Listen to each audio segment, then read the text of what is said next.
আসসালামু আলাইকুম গাইস, এই দেখেন আজকে ভাবছি আমার কবুতরের খাঁচা একটু পরিষ্কার করব। চলেন পরিষ্কার করা যাক। এই দেখেন কবুতরগুলোর পটে খাওয়ান যেগুলো বৃষ্টির পানিতে ভিজে কী অবস্থা, তাই ভাবছি এগুলো পরিষ্কার করে ধুয়ে আজকে রোদে শুকাইতে দিব। এই দেখেন একটা তো শেষ পরিষ্কার মানে করা, এগুলো ফালানো শেষ, এখন এগুলো ফালাইতে হবে।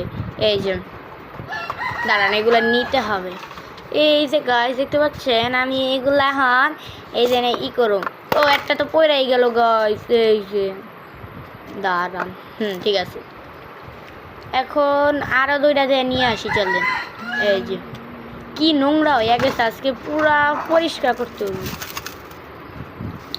ও পটি দেখছেন গাইজ, আমার কিন্তু সব পরিষ্কার করতে হবে, নাহলে কিন্তু কবুতরে এখানে থাকা যাবে না।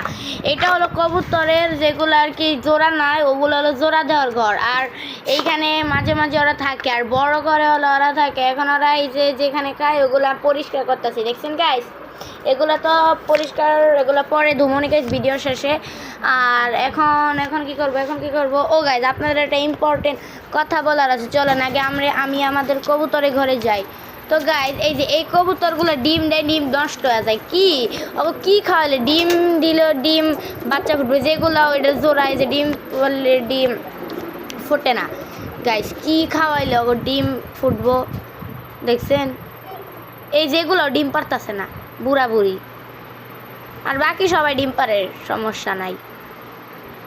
কি খাওয়াইলে যে গাইজ ডিম পারবো, আপনারা একটু অবশ্যই কমেন্টে জানাইবেন। আর আমি কিন্তু ইউটিউবে নতুন গাইজ, সবাই বেশি বেশি লাইক করে আমার পাশে থাকবেন, আর বেশি বেশি কমেন্ট করবেন গাইজ।